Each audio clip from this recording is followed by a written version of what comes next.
Hey, what's the big idea barging in like that? Just because you're a foreigner doesn't mean you can do whatever you want. The scene is at a pub where I work part-time. A large foreigner is yelling loudly. The buzz customers around him are getting agitated. Caught in the middle is a nearly teary-eyed college girl, Lily. At this rate, it seems like someone might start a fight. For a moment, I hesitated to intervene.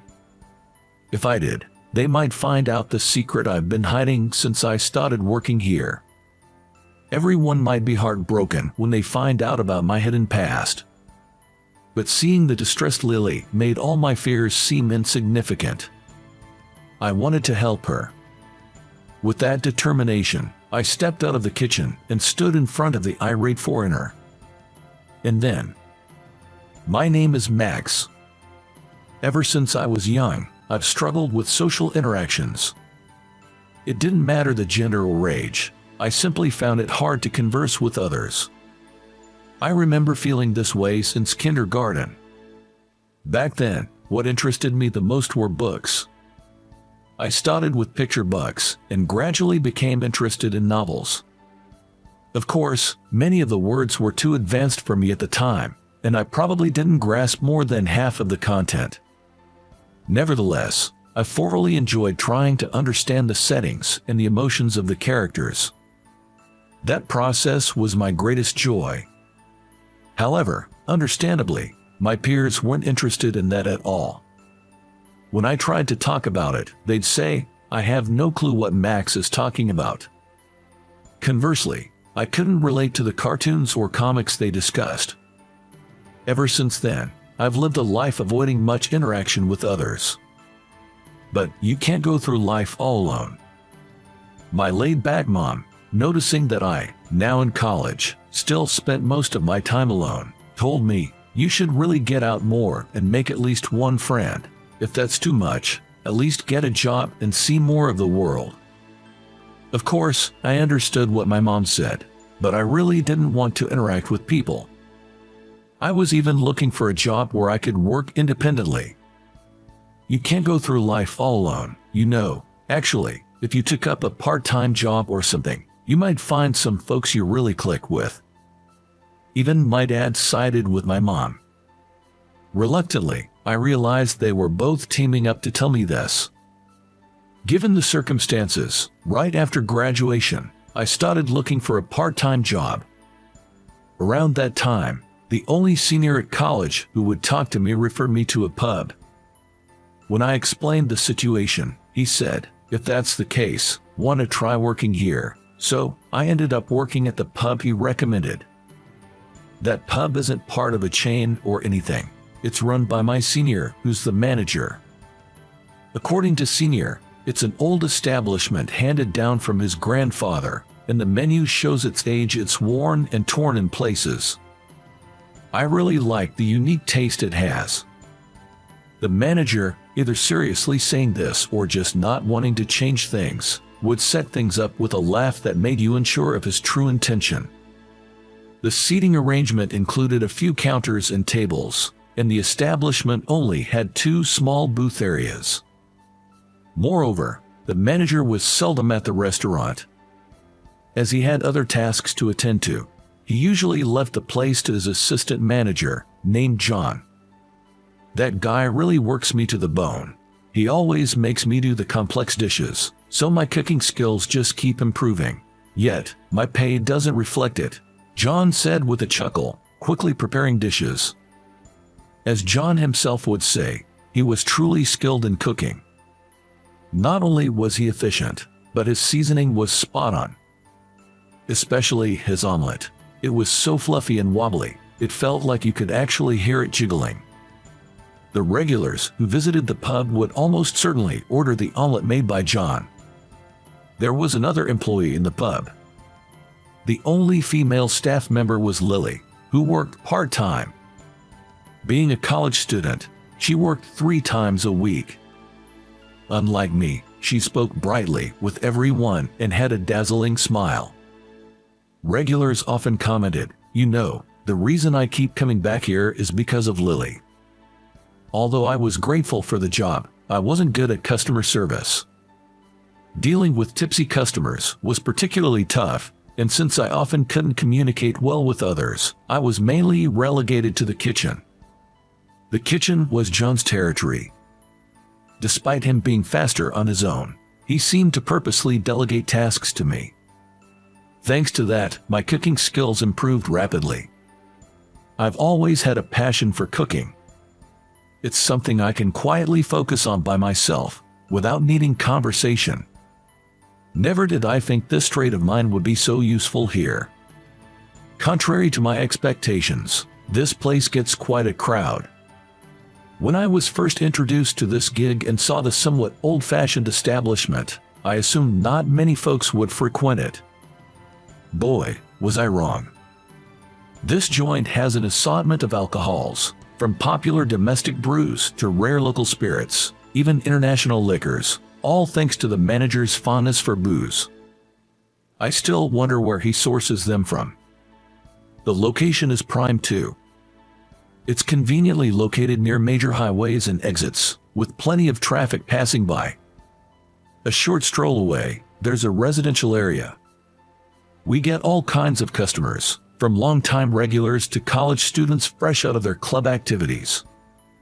The three of us mainly ran this always busy place.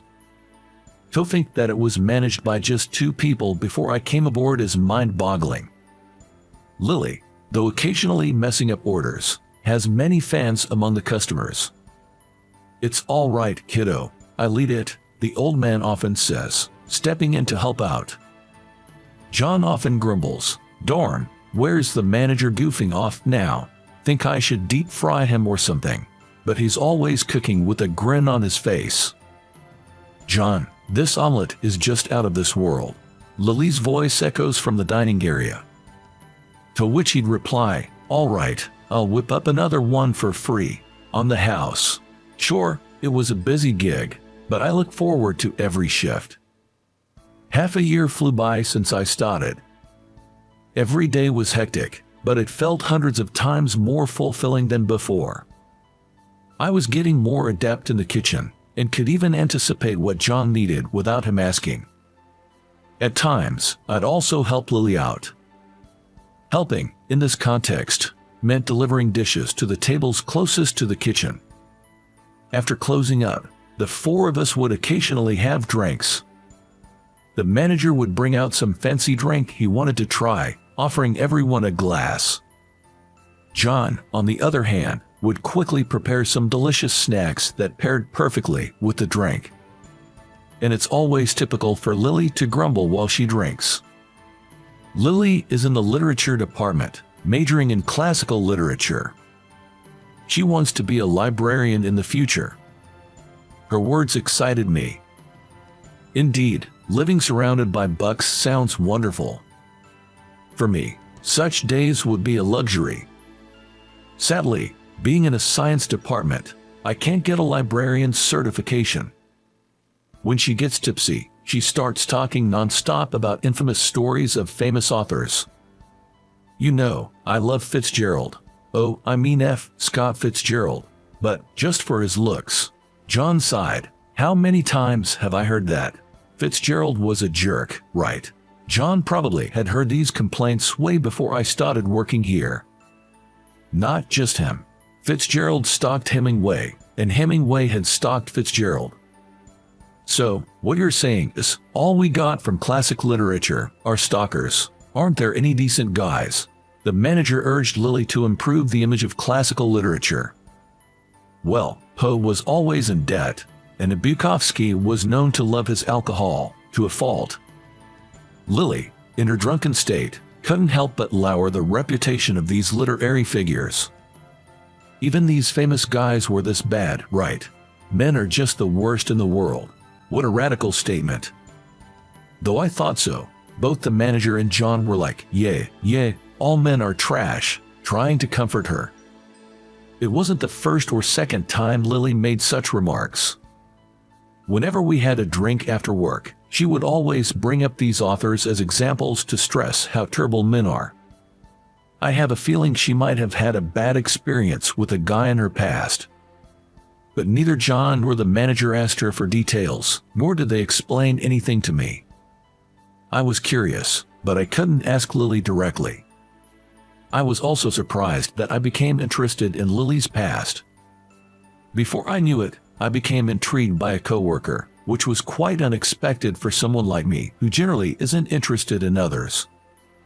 In these 6 months, I silently applauded the growth in my feelings. During my part-time job period, there was something else I noticed. The manager seemed to be quite fond of Lily. I mean, he seemed to really like her, if you catch my drift. He was quite the caretaker, or perhaps just very attentive. Well, they are both of the right age, so there's nothing wrong with that. There shouldn't be an issue, but I can't help but watch their interactions.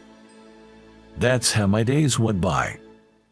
One day, as usual, manager wasn't around, so the three of us were serving the customers. It was a typically busy day when something out of the ordinary happened. We had a foreign customer. Judging by looks might not be fair, but that customers probably were German. They were around 6 feet 3 inches tall and extremely muscular. If they were to punch a guy like me, I reckon just one hit would shatter all my bones. And it wasn't just 1 or 2 of them. They were 6. I hadn't anticipated such big folks coming into such a tight space in the pub. Lily, taken aback, led them to the seating area. It got a bit crammed because of the other customers, but it couldn't be helped.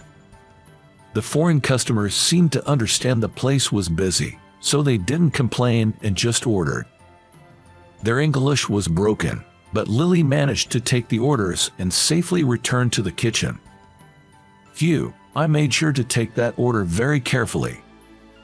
John joked, if you messed up, you'd probably get a whooping. At that comment, Lily double-checked the order slip and muttered, maybe I should ask again. Luckily, all the ordered dishes were served, and the foreign customers left looking satisfied. After that, customers kept pouring in without a break. Cooking non-stop, I took a moment to look at the clock and realized it was almost closing time. I was pretty worn out. Peeking into the dining area, there were still some customers, but most seemed ready to leave or had finished their meals. Just as we were about to start cleaning up the kitchen. What? Lily's voice echoed into the kitchen. Rushing back into the restaurant with great speed was the foreigner who had dined earlier. Whether he was drunk or had simply rushed back, his face was flushed and easily visible even from the kitchen. Brushing past Lily, he headed straight for the booth they had occupied earlier. From inside, a voice exclaimed, "Who the heck is this guy?" That private booth was already occupied by other local customers. You can bet they were frightened when a flushed and imposing foreigner suddenly burst in while they were just having a drink and a bite. But those customers seemed a little tipsy too and quite spirited. Hey, just because you're a foreigner doesn't mean you can do whatever you want. The foreigner was shouting back, but in German, so the locals had no clue what he was saying. What's he going on about? It was worse than a normal drunken brawl. Just as they seemed about to come to blows, Lily stepped in. Please wait, everyone just calm down a bit. With a lady stepping in between, things seemed to cool down a bit.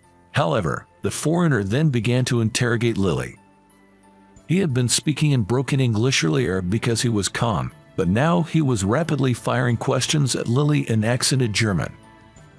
Of course, Lily didn't understand what the customer was saying and looked bewildered, mumbling, well, John, who had been watching the situation from the kitchen, remarked, "This isn't good. I'll call the manager right away," and headed to the locker room. I thought I'd wait for the manager to come. Honestly, I could somewhat understand what that foreigner was saying. Though I couldn't catch every word due to the distance, if I got closer and he spoke more calmly, I'd probably understand almost everything. But if I did that, it might ruin the life I've built up to now. I've just gotten used to this job at the pub, and I've been blessed with great coworkers. I couldn't just throw that all away. Just as I was thinking this, I caught Lily's eye. Her eyes were filled with tears, but she mouthed the words "it's okay" to me. Seeing her like that, I acted before I even thought about it. I moved toward the space between the foreigner and Lily. I stepped in and spoke to the foreigner in German. For a moment, he seemed taken aback. However, once he realized I spoke German, he relayed his concerns very quickly. Understanding what he was saying, I turned to face Lily. "Lily, did this gentleman leave anything behind in this private room when he left earlier today?" Lily looked puzzled for a moment, but then seemed to recall, "Oh, there was something." She then brought a small black box wrapped in cloth from the kitchen. It was a pretty old-looking box. Upon seeing it, the foreigner exclaimed, "Oh," and grabbed it. Upon opening the box, an antique fountain pen emerged. "That's what he was looking for," I said. Upon hearing this, Lily replied, "Oh, I see. It looks quite old, but it seems to be well maintained. I thought it might be a cherished item, so I kept it stored carefully to ensure it wouldn't get scratched." It would have been nice if she remembered it right away, but if this large man raised his voice at her, she'd probably get too nervous to remember anything. According to the foreigner, this fountain pen was handed down from his grandfather. During wartime, his grandfather, who had been injured on the battlefield, was treated by an American soldier who was his enemy. Even after the war, he kept in touch with that American soldier, who had then passed on this fountain pen to him. Since then, it has been handed down to his son and grandson and kept safely. Normally, it is kept in his bedroom at home, but he thought it would be fitting to bring it on his trip to America. He always carried it with him, but it must have fallen out of his bag at some point. He realized he had lost his fountain pen while walking with his friends after leaving this pub, so he hurriedly came back. The foreigner kept bowing and saying "thank you, I'm sorry," multiple times. While this was happening, from the kitchen, John with a brush in hand came out, and from the entrance, the manager entered the dining area holding a broom. By the time they both arrived, the situation had been resolved. A muscular man was apologizing profusely to me, and the mood was light, with some clapping and cheering probably due to a few drinks. Later that night, instead of our meal, the four of us had some snacks. Lily sat next to me and said, "Thank you so much for today. I was so scared, I thought I'd faint." She laughed but, as expected, was leading up to a question. "But how did you know German? And not just a bit, you were fluent, right?" John chimed in after those words. "Exactly. You communicated just fine." "Who the heck are you, Max?" It was the worst-case scenario I had feared. I looked to the manager for help, but he was just smirking, taking small sips of his local beer. I thought it was time to spill the beans. Actually, after graduating from MIT, I decided to pursue my graduate studies there, aiming for a research position that I could handle alone. I was planning to go to Germany this September to further enhance my skills. I did all this just to work alone, something my folks criticized, but it was crucial for my life's plan. Until September, I thought I had time, perhaps for some reading at home. That's when my parents, as I mentioned earlier, told me to get a part-time job. That's how I ended up working at this pub, being invited by the manager, my college senior. Even now, I study German in my free time and can comfortably converse in German. I plan to further focus on mastering technical terms and such. I apologized for keeping all this a secret. I was afraid that if I told John and Lily that I graduated from MIT, they wouldn't treat me the same. I had recently discovered the joy of socializing, and the thought of our bond breaking was terrifying. But that doesn't excuse the fact I was faking it. I deeply apologized for that. The two were stunned for a moment, but quickly snapped back, and John said, spitting in disbelief, "Hold on, I have so many questions, but if Max's senior is the manager, does that mean the manager went to MIT too? Wait, going to Germany? In September? That's just 2 months away. Are you quitting, Max?" Lily approached me with a fiery intensity. If she had shown that spirit earlier with the foreigner, I bet she could have handled it herself, but I only thought that and kept it to myself. By the way, the manager chimed in. This guy was top of his class in college. That unnecessary comment only stirred the pot more, causing a bigger commotion among the two. Max, sure, I was surprised to hear you graduated from MIT, but that doesn't change the fact that we've worked together this long. I'll miss you in just 2 months. I want to become closer friends.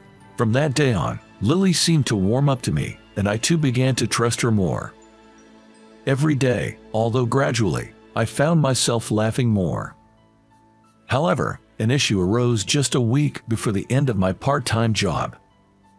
That day, as usual, the manager was out, and unfortunately, it was also John's day off. Luckily, the pub wasn't too busy, and Lily and I could manage just fine. During that time, a rough-looking middle-aged man walked in. Since Lily was busy delivering food, I handled the customer service. By now, I had become quite good at handling customers. When I showed him to a table, he asked me, "Is there a girl named Lily here?" I thought he was placing an order, but he was actually asking for a staff member. While I was trying to grasp what he meant, Lily came out of the kitchen with some dishes. Seeing her, the man shouted, "Lily, you, so this is where you've been hiding." Upon seeing the man's face, Lily froze in place. She had a look of sheer terror. Not the surprise and fear she had with foreigners, but pure, unadulterated fear. She was so scared she couldn't move a muscle. The man tried to forcibly grab Lily's arm and drag her outside. I immediately stepped in. "What are you doing to our employee?" My voice was strong, but it was drowned out by his shouting. "Shut up. You should mind your own business. It's a parent's right to handle their child." Parent?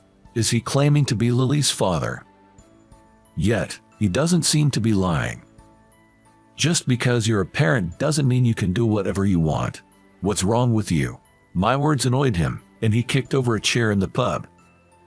"Who the hell do you think you're talking to?" Ignoring the other customers, he started punching the wall and throwing chairs, causing a ruckus.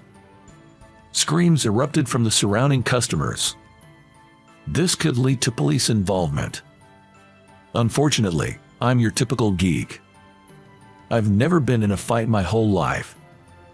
Being fluent in German doesn't help in this situation.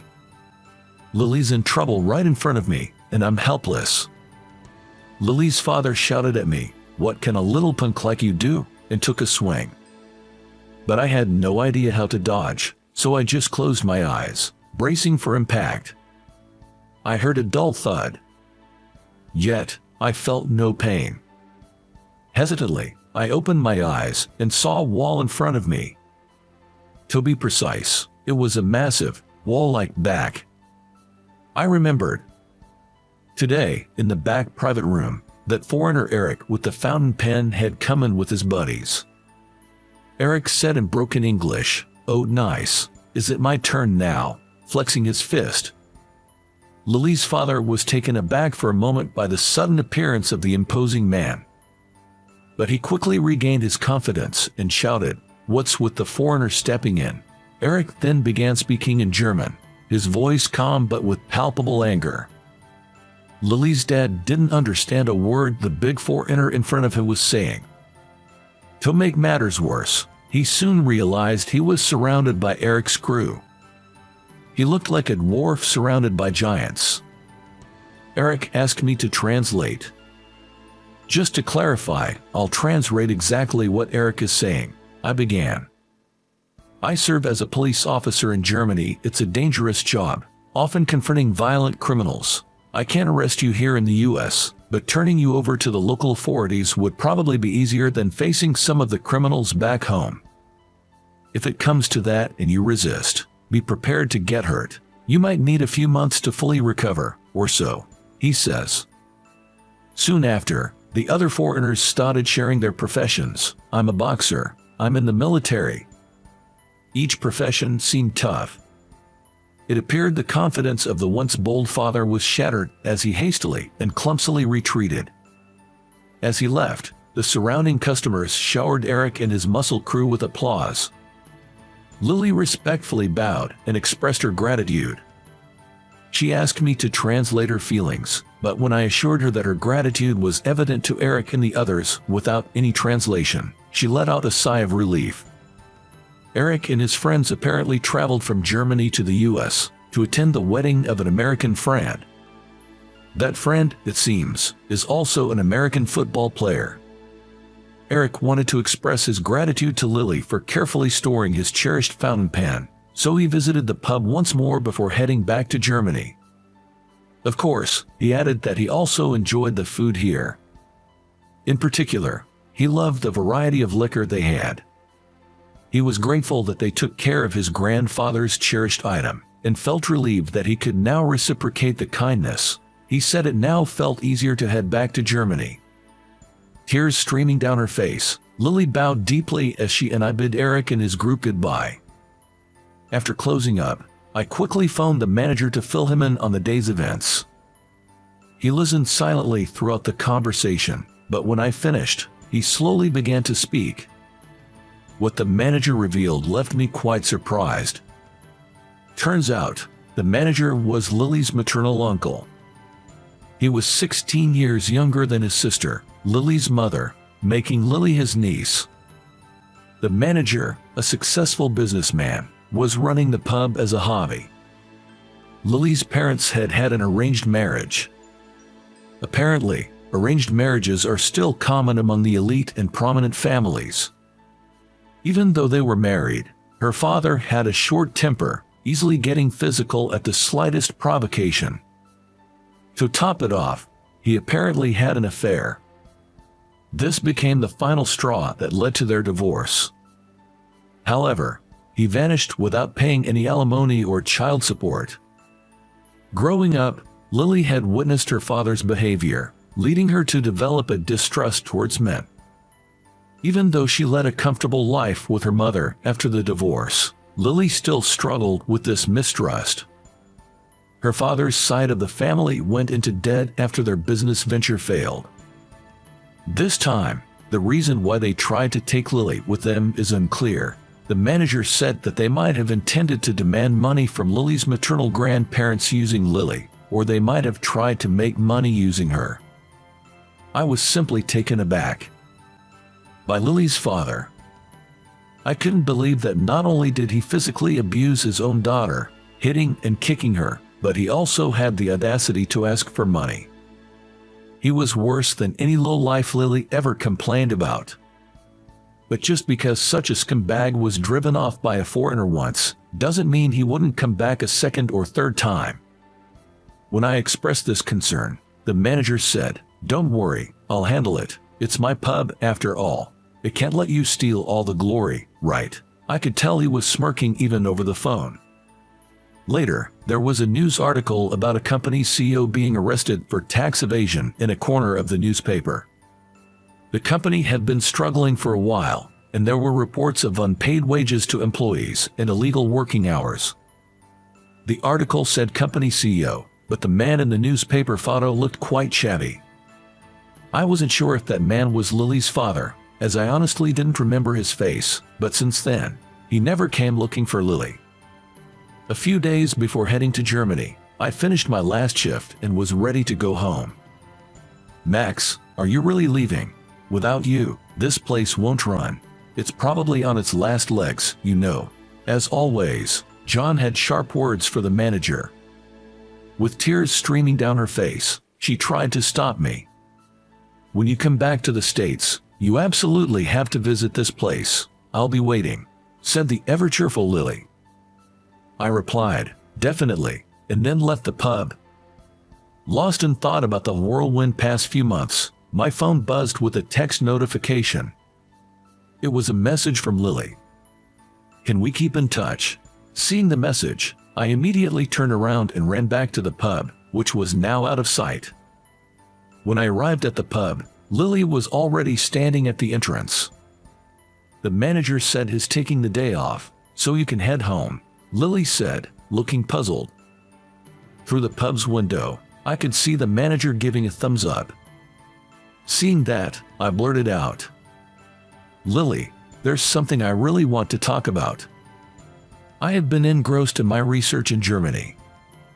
Every day was an exhilarating experience, surrounded by talented people, something I couldn't have experienced in the US. It wasn't just about being smart. I was amazed by their creativity and perspective, which was entirely different from Americans. Plus, Germans express their opinions at an incredibly fast pace.